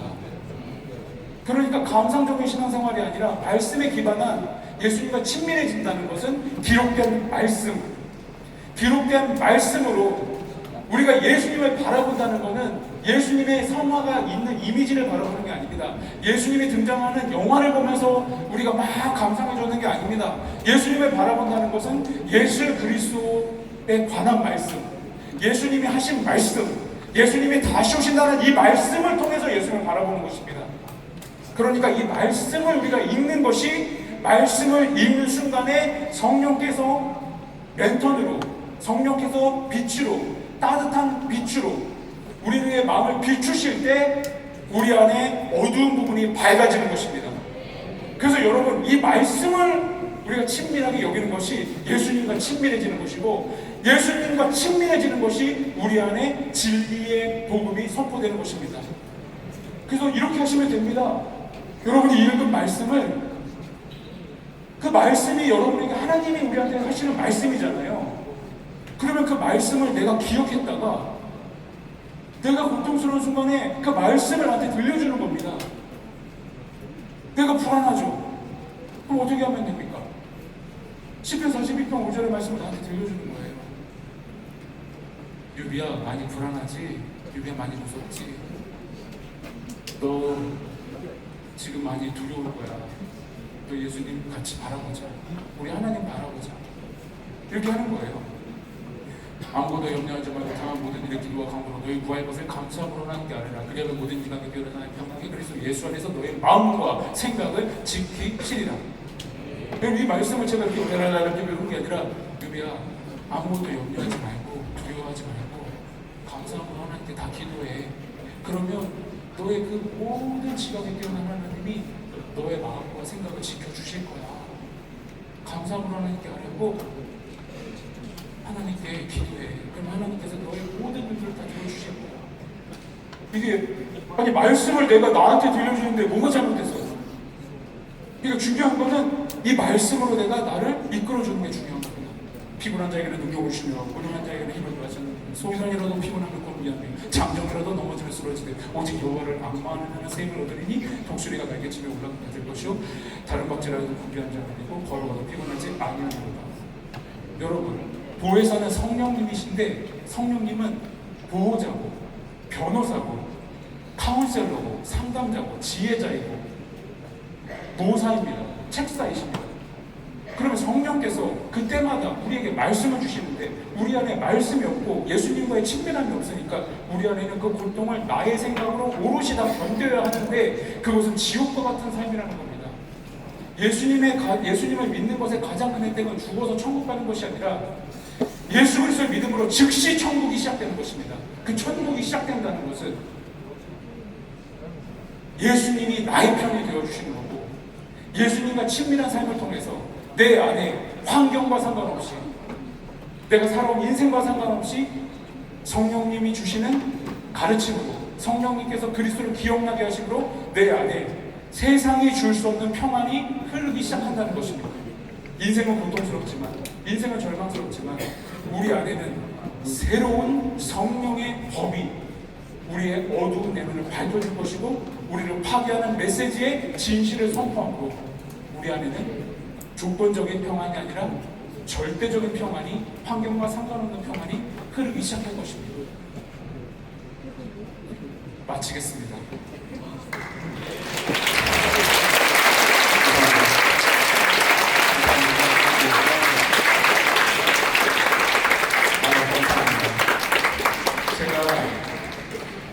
바로 나가면 저도 좋겠는데 같이 기도하는 시간도 제가 함께 하고 싶은데요. 우리 이제 눈을 감고 기도하겠습니다. 여러분 제가 기도하자. 막 시간이 좁혀서 막 엄청 빨리 말했죠. 근데 중요한 건 이겁니다. 사람은 통찰이나 깨달음으로 변화되는 게 아닙니다. 제가 많은 말을 했지만 실제로는 여러분들이 이 말을 듣고 설득해서 변하는 게 아니에요. 진짜 변화는 성령님이 직접 여러분에게 말씀하시는 것이고 여러분을 찾아가셔서 여러분의 사랑으로 직접 안아주시는 겁니다. 지금 이 시간에 우리가 같이 기도할 때 눈을 감고 가만히 생각을 해보세요. 지금 여러분 수련회 올 때 기대감을 가지고 왔죠. 근데 여러분 수련회 오기 전까지 여러분의 마음속에 누구에게도 말하지 못했던 여러분만의 고민이 있습니다. 걱정이 있어요. 여러분의 슬픔이 있습니다. 아무도 몰라요. 아무도 모릅니다. 여러분만 알고 있는 거예요. 남들이 알지 못했으면 하는 고민이에요. 그 고민과 걱정을 깊이 생각해 보세요. 혼자 짊어지고 있으면은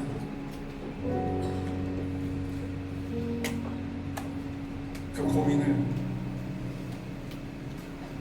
예수님한테 조곤조곤 한번 얘기하듯이 예수님 저 너무 힘들어요. 예수님 저 너무 힘들어요. 예수님 저 너무 답답해요. 예수님 저 너무 괴로워요. 예수님 저 너무 외로워요. 예수님 저 너무 무서워요. 근데 예수님이 정말 가까이 계시듯이 내 말 다 들어주시듯이 이야기하듯이 여러분 한번 입술로 말해보셔도 되고 생각으로 말해보셔도 됩니다. 진짜 사람한테 말하듯이 말해보세요. 진짜 여러분 안에 내면 안에 예수님이 그 목소리를 다 들려준다는 듯이 말해보세요. 그게 기도입니다. 우리 이 시간에 막 큰 목소리로 기도해도 되고 생각으로 기도해도 되고 그거 다 자유인데 진심으로 말해보세요. 힘들면 힘들다고 말해보세요. 답답하면 답답하다고 말해보세요. 슬프면 슬프다고 말해보세요. 슬프면 그냥 우셔도 되고 너무 답답하면 그냥 우셔도 됩니다. 우리 같이 함께 함께 마음을 합하여서 주님께 진실되게 말을 걸고 대화를 해보겠습니다. 기도하겠습니다. 성경 하나님, 이 시간에 여기 상처를 한 아이가 있습니다. 하나님, 그로 절망 속에서 괴로워하는 하나님의 자녀가 있습니다. 이 시간에 하나님 만나주시고 이 시간에 하나님 말씀하여 주시옵소서. 그 생각을 하나님 붙잡아 주시고 하나님 슬픈 마음을 부담케 하시고 아무도 모르는 아이의 고통이 있습니다. 아무도 모르는 절망이 있습니다. 내 상태에 맞춰가지만 불안한 감정으로 잠을 이루지 못하고 잠을 잘 때마다 괴로운 마음으로 눈물을 흘리지만 또 그 마음의 감정 속에 일상이 시작되면서 그 슬픔에 머무르지 못하고 하루하루를 견뎌내는 하나님 당신의 자녀가 있습니다. 하나님, 웃는 그 아이의 모습에 하나님 말할 수 없는 슬픔이 있습니다. 하나님 혼자 있을 때 눈물을 흘리며 괴로워하는 당신의 자녀가 있습니다. 이 시간 그 아이를 만나주시고 이 시간 그 아이를 위로하여 주시고 이 시간 그 아이를 찾아가셔서 사랑한다는 말씀하여 주시옵소서. 하나님 그 슬픔 속에 하나님의 위로가 있기를 원합니다. 하나님의 생각이 이 아이를 지키려고 합니다. 그 생각 속에 갇혀서 이 아이가 파괴되고 있습니다. 사랑받지 못한 과거를 위해서 불안한 환경 속에서 예수님이 머리를 뺏기고 예수님의 사랑이 감동을 하시옵소서. 하나님의 자녀에게 찾아가셔서 신비로운 방법으로 신비로운 능력으로 주님 사랑하는 말씀을 주시고 하나님 그 마음을 위로하여 주시옵소서. 주님 찾아가셔서 감동과 하나님의 말씀을 주시옵소서. 단 한 번만 찾아가서 사랑하는 말씀을 주시고 그 아이의 절망 속에서 건져내 주시옵소서. 하나님의 말씀으로 살려주시고 하나님의 말씀에 살려주시고 하나님의 능력으로 살려주시고 따뜻한 사랑으로 따뜻한 말씀으로 치료하여 주시옵소서.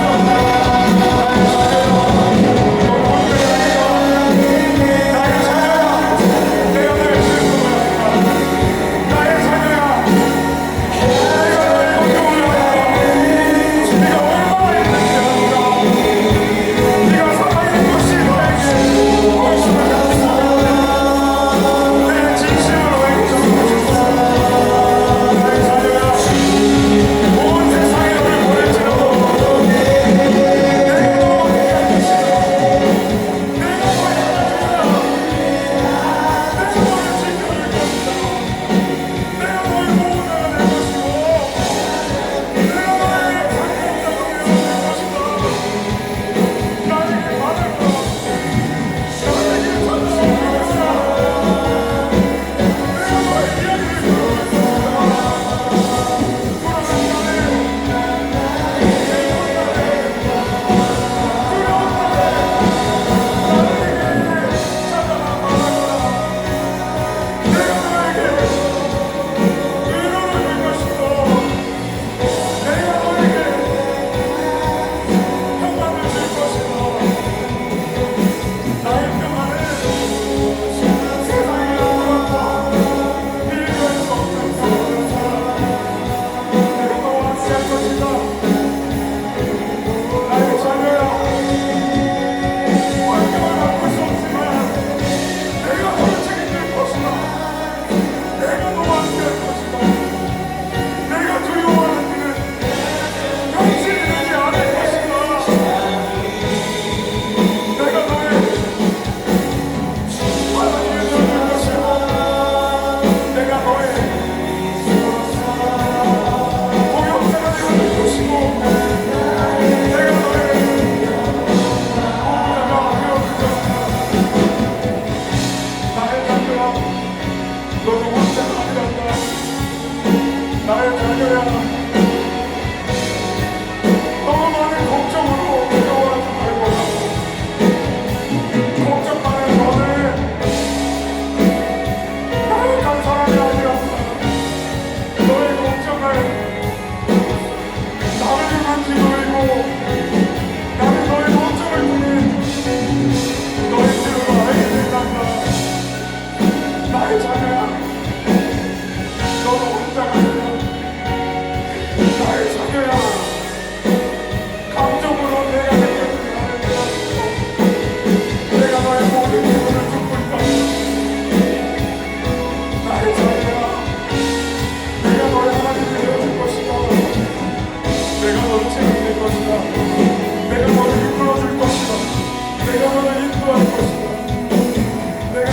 기뻐할 것이다.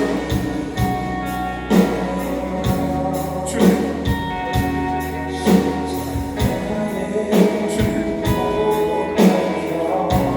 찾아가셔서 말씀하여 주시옵소서.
주님, 여기 주님의 따뜻한 사랑이 필요한 당신의 사랑하는 자녀가 있습니다.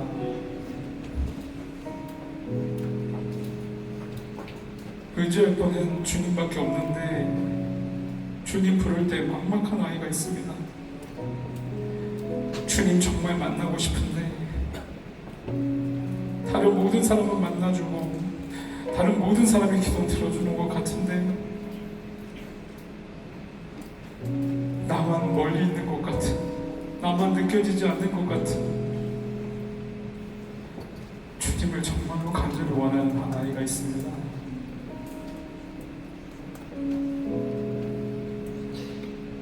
주님 찾아가셔서 말씀해 주시옵소서.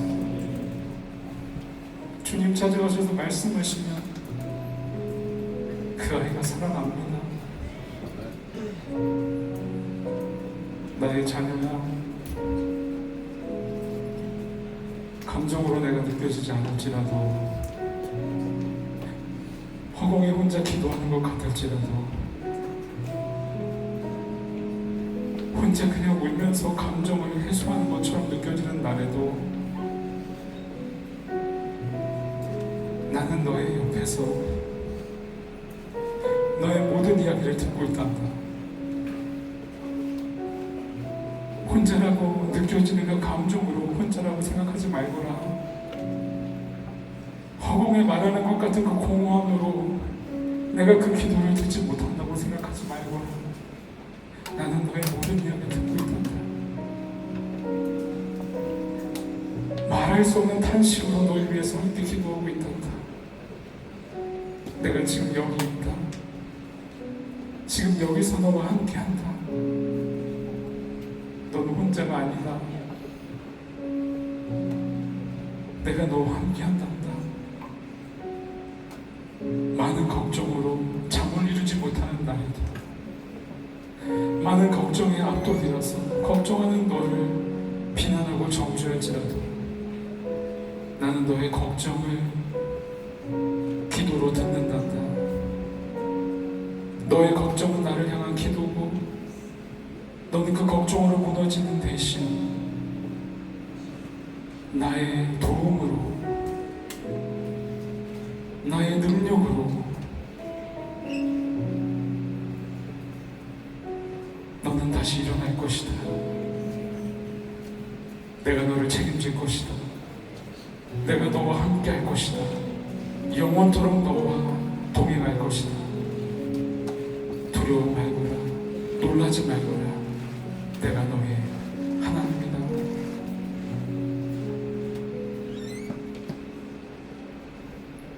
주님, 그 아이가 살아나기 원합니다. 그 아이가 회복되기 원합니다. 그 아이를 향한 주님의 뜻이 이루어지기 원합니다. 지금 말씀하여 주시옵소서. 지금 사랑으로 안아주시옵소서. 이 모든 말씀 우리 주 예수님의 이름으로 기도했습니다.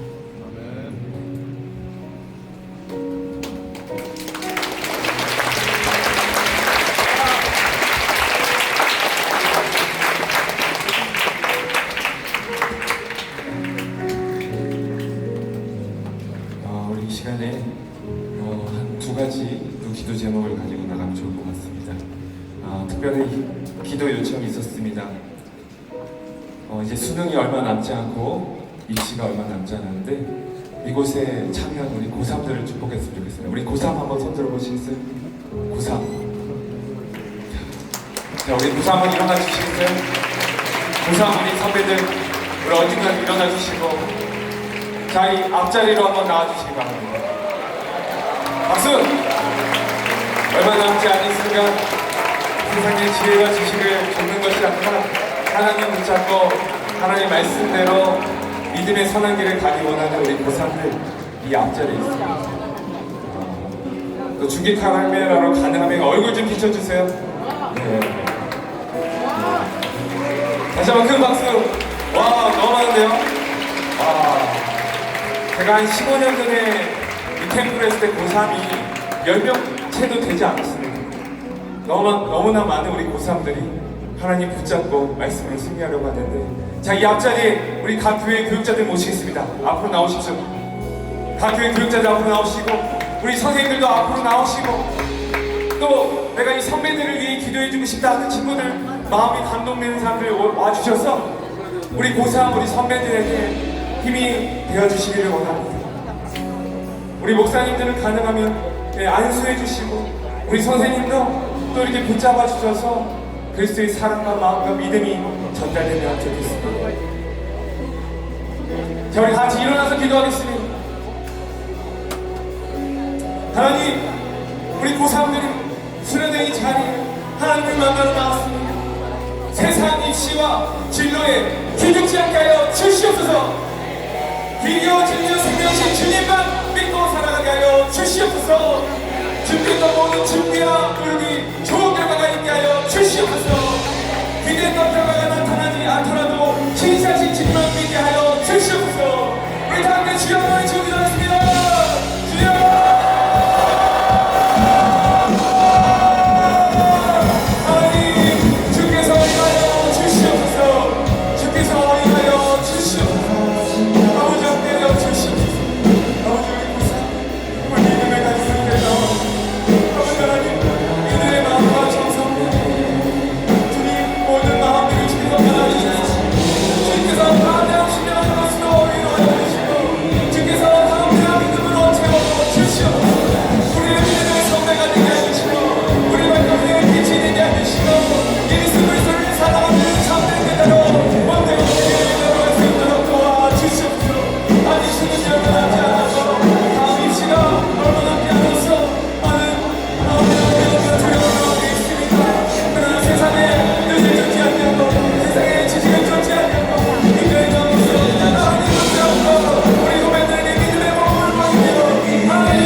자, 우리 이 시간에는 우리 이번 수련회의 주제가 헐트 투 헐트, 그리스도로 연결되다입니다.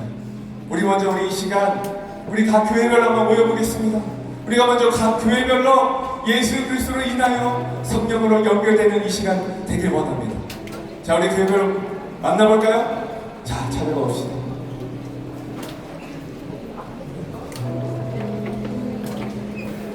자, 만나시면 인사하면 좋을 것 같아요. 안녕하세요. 반갑습니다. 그래서 우리 정말 수련회의 너무나 좋은 자리에 오셔서 너무나 축복합니다. 이렇게 얼굴을 마주보며 함께 손을 잡고 우리가 다 교회별로 함께 기도하며 나아가면 좋을 것 같습니다. 우리 같은 공동체 계신 분들도 함께 모여서 기도해 주시고요. 이 시간 예수 그리스도로 우리가 진정으로 결속되고 하나님 나라의 능력의 주님만을 의지하며 나아가면 좋을 것 같습니다.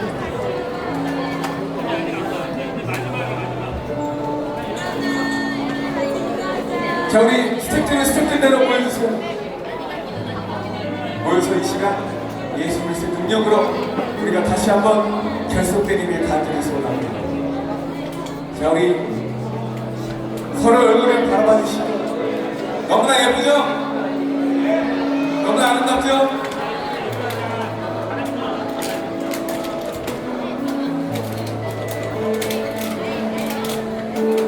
자, 이제 거의 다 만나신 것 같은데 더욱더 연결되고 있는 모습 계속되어서 만나시고 우리 함께 믿음으로 선포합시다.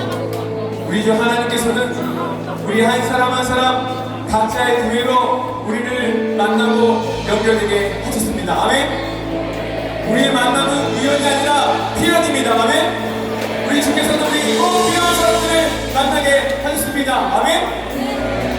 우리 교회가 크냐 작으냐 내가 능력이 있느냐 없느냐의 것이 중요하지 않습니다. 우리에게는 예수 그리스도의 능력이 우리와 함께 하십니다. 아멘. 그 사람이 내 이름으로 모인 곳에는 나도 그들 중에 있느니라. 아멘. 두세 사람이 내 이름으로 모인 곳에는 나도 그들 중에 있느니라. 여러분, 우리가 함께 손을 잡고 있지만 우리가 손잡고 있는 이 상에는 예수 그리스도의 능력이 있습니다. 아멘. 이 시간 우리가 선포합시다. 예수 그리스도의 능력이 우리에게 있게 하여 주시옵소서. 나의 사랑 너무 어렵고 아무 흠도 없구나. 하나님의 시선으로 우리 서로를 축복하게 하여 주시옵소서. 서로를 선생님이 여기게 하여 주시옵소서. 우리 서로가 힘이 되고 위로가 되고 기쁨이 되고 예수 그리스도로 승리하게 하여 주시옵소서. 하나님 우리 교회를 사랑하여 주시옵소서. 주님을 통해 위대한 인생이 되게 하여 주시옵소서. 우리 주여 세 번을 외치겠습니다. 주여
우리가 서로를 위해 좀 더 구체적으로 함께 기도하며 중보하며 나갔으면 좋겠습니다. 우리가 자세히 얘기하지 않더라도 이 시간 우리 공동체 안에 자신의 문제와 어려움을 솔직히 손을 들며 고백하며 우리 서로를 위하여 축복하며 위로하며 격려하는 시간이 가지면 좋겠습니다. 우리 이 시간에 학업에 문제가 있다면 우리 조용히 손을 들어주십시오. 됐습니다. 우리 시간에 우리 가정에 문제가 있다면 손을 들어주십시오. 됐습니다. 우리 시간에 자신의 건강에 문제가 있다면 손을 들어주십시오. 우리 그 사람을 기억하시고 손을 내려주시기 바랍니다. 우리 시간에 관계, 친구의 문제가 있다면 손을 들어주십시오. 주께서 우리와 함께 하십니다. 자, 이 시간에 부모님과의 문제가 있다면 손을 들어주십시오. 자, 손을 내려주십시오. 마지막으로 이 시간 나의 믿음이 연약해지고 있습니다. 내가 시험을 당하고 있습니다. 그러신 분들 손을 들어주십시오. 자, 여러분들 비슷한 아픔이 있다면 여러분들 같은 마음으로 뜨겁게 기도해 주시고 의인의 기도는 역사함이 크다고 했습니다. 우리가 믿음으로 구할 때 주께서 우리를 회복하게 해주시고 우리 교회를 통해 함께 승리하는 길로 인도하여 주시는 믿습니다. 우리 한번 주여 외치고 서로를 기도하겠습니다. 주여.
주가 일하시네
우리를 한 교회 공동체로 불러주시면 감사합니다. 우리 교회가 크거나 작다는 것으로 자랑하거나 낙심치 않게 하여 주시옵소서. 오직 우리 교회의 머리가 되시고 주인이 되시는 예수 그리스도 한 분만 바라보게 하여 주시옵소서. 우리가 이 시간 주 안에서 손을 잡았습니다. 우리 믿음의 동역자들 끝까지 천국에 이르는 그날까지 우리 두 손을 놓지 않게 하여 주시옵소서. 능력의 주님 손을 놓지 않도록 하여 주시옵소서. 힘들고 어려울 때마다 서로를 위로하고 격려하는 믿음의 영적 버팀목이 되게 하여 주시옵소서. 서로가 서로를 사랑하며 예수 그리스도의 사랑으로 서로를 축복하게 하여 주시옵소서. 서로가 서로를 사랑하며 예수 그리스도의 이름으로 세상을 정복케 하여 주시옵소서. 모든 것 주님께 감사드리며 이 모든 말씀 살아계신 주 예수 그리스도의 이름으로 감사하며 기도드리옵나이다.